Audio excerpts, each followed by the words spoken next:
I'm Ryan O'Dowd, and you're listening to Ryan's Audiobooks on the Issues Magazine YouTube channel. Today we continue with Operating Manual for Spaceship Earth by R. Buckminster Fuller. Section 2, Chapter 1, Comprehensive Propensities. I am enthusiastic over humanity's extraordinary and sometimes very timely ingenuities. If you are in a shipwreck and all the boats are gone, a piano top buoyant enough to keep you afloat that comes along makes a fortuitous life preserver. But this is not to say that the best way to design a life preserver is in the form of a piano top. I think that we are clinging to a great many piano tops and accepting yesterday's fortuitous contrivings as constituting the only means for solving a given problem. Our brains deal exclusively with special case experiences. Only our minds are able to discover the generalized principles operating without exception in each and every special experience case, which, if detected and mastered, will give knowledgeable advantage in all instances. Because our spontaneous initiative has been frustrated, too often inadvertently, in earliest childhood we do not tend customarily to dare to think competently regarding our potentials. We find it socially easier to go on with the narrow, short-sighted specializations and leave it to others, primarily to the politicians, to find some way of resolving our common dilemmas. Countering that spontaneous grown-up trend to narrowness, I will do my hopefully childish best to confront as many of our problems as possible by employing the longest distance thinking of which I am capable, though that may not take us very far into the future. Having been trained at the U.S. Naval Academy and practically experienced in this powerfully effective forecasting arts of celestial navigation, pilotage, ballistics, and logistics, and in the long-range anticipatory design science governing yesterday's naval mastery of the world, from which our present day's general systems theory has been derived, I recall that in 1927 I set about deliberately exploring to see how far ahead we could make competent forecasts regarding the direction in which all humanity is trending, and to see how effectively we could interpret the physical details of what comprehensive evolution might be portending as disclosed by the available data. I came to the conclusion that it is possible to make a fairly reasonable forecast of about 25 years. That seems to be about one industrial tooling generation. On the average, all inventions seem to get melted up about every 25 years, after which the metals come back into recirculation in new and usually more effective uses. At any rate, in 1927 I evolved a forecast. Most of my 1927's prognosticating went only to 1952. That is, for a quarter century, but some of it went on for a half century, to 1977. In 1927, when people had occasion to ask me about my prognostications, and I told them what I thought it would be appropriate to do about what I could see ahead for the 1950s, 1960s, and 1970s, people used to say to me, very amusing, "You are 1,000 years ahead of your time." Having myself studied the increments in which we can think forwardly, I was amazed at the ease with which the rest of society seemed to be able to see 1,000 years ahead, while I could see only 1/40th of that time distance. As time went on, people began to tell me that I was 100 years ahead, and now they tell me that I'm a little behind the times. But I have learned about public reaction to the unfamiliar, and also about the ease and speed with which the transformed reality becomes so natural as misseemingly to have always been obvious. So I knew that their last observations were made only because the evolutionary events I had foreseen had occurred on schedule. However, all that experience gives me confidence in discussing the next quarter century's events. First, I'd like to explore a few thoughts about the vital data confronting us right now, such as the fact that more than half of humanity as yet exists in miserable poverty, prematurely doomed unless we alter our comprehensive physical circumstances. It is certainly no solution to evict the poor, replacing their squalid housing with much more expensive buildings, which the original tenants can't afford to reoccupy. Our society adopts many such superficial palliatives. Because yesterday's negatives are moved out of sight from their familiar locations, many persons are willing to pretend to themselves that the problems have been solved. I feel that one of the reasons why we are struggling inadequately today is that we reckon our costs on too short-sighted a basis and are later overwhelmed with the unexpected costs brought about by our short-sightedness. Of course, our failures are a consequence of many factors, but possibly one of the most important is the fact that society operates on the theory that specialization is the key to success, not realizing that specialization precludes comprehensive thinking. This means that the potentially integratable techno-economic advantages accruing to society from the myriad specializations are not comprehended integratively and therefore are not realized, or they are realized only in negative ways, in new weaponry, or the industrial support only of warfare. All universities have been progressively organized for ever finer specialization. Society assumes that specialization is natural, inevitable, and desirable.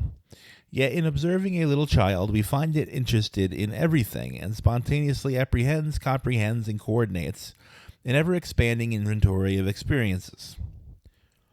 Children are enthusiastic planetarium audiences. Nothing seems to be more prominent about human life than its wanting to understand all and put everything together. One of humanity's prime drives is to understand and be understood. All other living creatures are designed for highly specialized tasks. Man seems unique as the comprehensive comprehender and coordinator of local universe affairs. If the total scheme of nature required man to be a specialist, she would have made him so by having him born with one eye and a microscope attached to it. What nature needed man to be was adaptive in many, if not any direction. Wherefore she gave man a mind as well as a coordinating switchboard brain. Mind apprehends and comprehends the general principles governing flight and deep-sea diving, and man puts on his wings or his lungs, then takes them off when not using them. The specialist bird is greatly impeded by its wings when trying to walk. The fish cannot come out of the sea and walk upon land, for birds and fish are specialists. Of course, we are beginning to learn a little in the behavioral sciences regarding how little we know about children and the educational processes.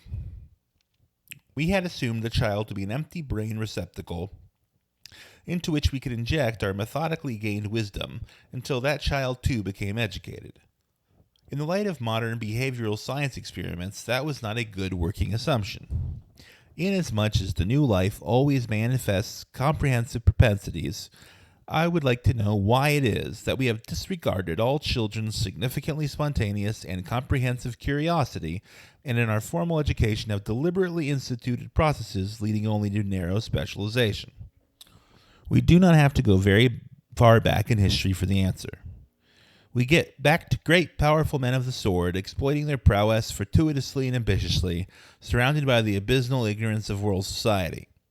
We find early societies struggling under economic conditions wherein less than 1% of humanity seemed able to live its full span of years. This forlorn economic prospect resulted from the seeming inadequacy of vital resources and from an illiterate society's inability to cope successfully with the environment, while saddled also with preconditioned instincts which inadvertently produced many new human babies. Amongst the strugglers, we had cunning leaders who said, "Follow me and we'll make out better than the others." It was the most powerful and shrewd of these leaders who, as we shall see, invented and developed specialization. Looking at the total historical pattern of man around the earth and observing that 3/4 of the earth is water, it seems obvious why men, unaware that they would someday contrive to fly and penetrate the ocean in submarines, thought of themselves exclusively as pedestrians, as dry land specialists. Confined to the quarter of the Earth's surface which is dry land, it is easy to see how they came to specialize further as farmers or hunters, or commanded by their leader became specialized as soldiers. Less than half of the dry 25% of the Earth's surface was immediately favorable to the support of human life. Thus, throughout history, 99.9% of humanity has occupied only 10% of the total Earth's surface, dwelling only where life support was visibly obvious. The favorable land was not in one piece, but consisted of a myriad of relatively small parcels widely dispersed over the surface of the enormous Earth sphere. The small, isolated groups of humanity were utterly unaware of one another's existence. They were everywhere ignorant of the vast variety of very different environments and resource patterns occurring other than where they dwelt. But there were a few human beings who gradually, through the process of invention and experiment, built and operated first local river and bay, next alongshore, then offshore rafts, dugouts, grass boats, and outrigger sailing canoes. Finally, they developed voluminous rib-bellied fishing vessels and thereby ventured out to sea for progressively longer periods. Developing ever larger and more capable ships, the seafarers eventually were able to maintain for months on the high seas. Thus, these venturers came to live normally at sea. This led them inevitably into world-around, swift, fortune-producing enterprise. Thus, they became the first world men. The men who were able to establish themselves on the oceans had also to be extraordinarily effective with the sword upon both land and sea. They had also to have great anticipatory vision, great ship designing capability, and original scientific conceptioning, mathematical skill in navigation and exploration techniques for coping in fog, night, and storm with the invisible hazards of rocks, shoals, and currents. The great sea venturers had to be able to command all the people in their dry land realm in order to commandeer the adequate metalworking, woodworking, weaving, and other skills necessary to produce their large, complex ships.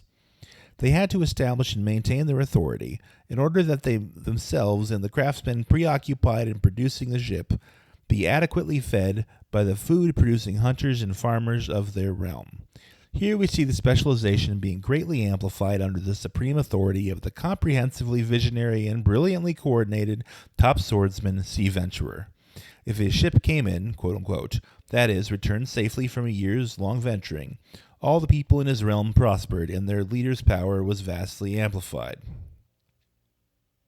There were very few of these top power men, but as they went on their sea ventures, they gradually found that the waters interconnected all the world's people and lands.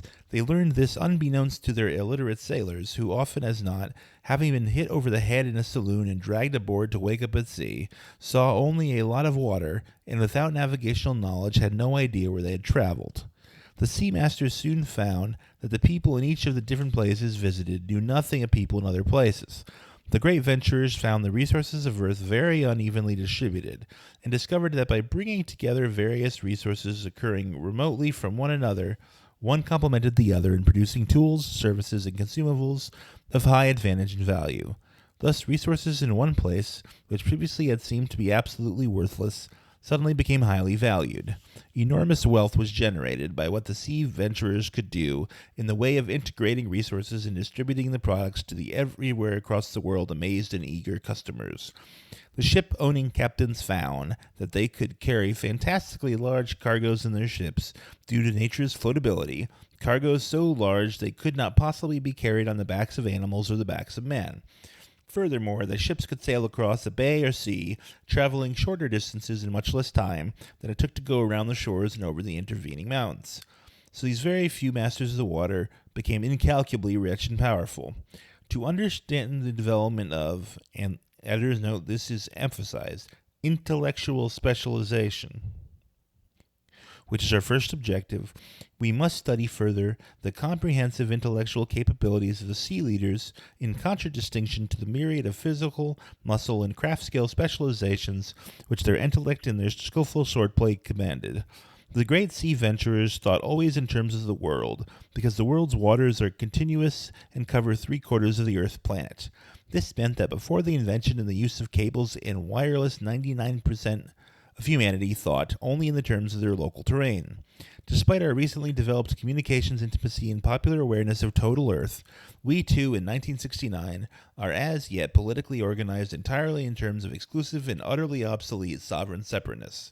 This sovereign, meaning tops weapons enforced, national, claim upon humans born in various lands, leads to ever more severely specialized servitude and highly personalized identity classification. As a consequence of the slavish categoryitis, the scientifically illogical, and as we shall see, often meaningless questions, where do you live, what are you, what religion, what race, what nationality, are all thought of today as logical questions. By the 21st century, it either will have become evident to humanity that these questions are absurd and anti-evolutionary, or men will no longer be living on Earth. If you don't comprehend why that is so, listen to me closely. Thus concludes Section 2.2 of Operating Manual for Spaceship Earth. Now I'm going to add an editor's note here. I greatly admire Buckminster Fuller and the way that he thinks about things, his optimism, his futurism, his sense of propriety, his disregard for and even disparagement of nationalism and petty false consciousness. But if he has any problem at all, it's that he allows his utopianism to get in the way of an accurate picture of things. So as long as he's talking about the technical, he's the most brilliant man probably in engineering in the last 50 years in America. But when he's talking about the social, he trips a bit into the unrealistic, in my opinion. But decide for yourself. I'm going to be reading with you and to you. This is Ryan O'Dowd. Tomorrow we will be in Section 2.3, Chapter 2, Origins of Specialization. I will see you then. Olam.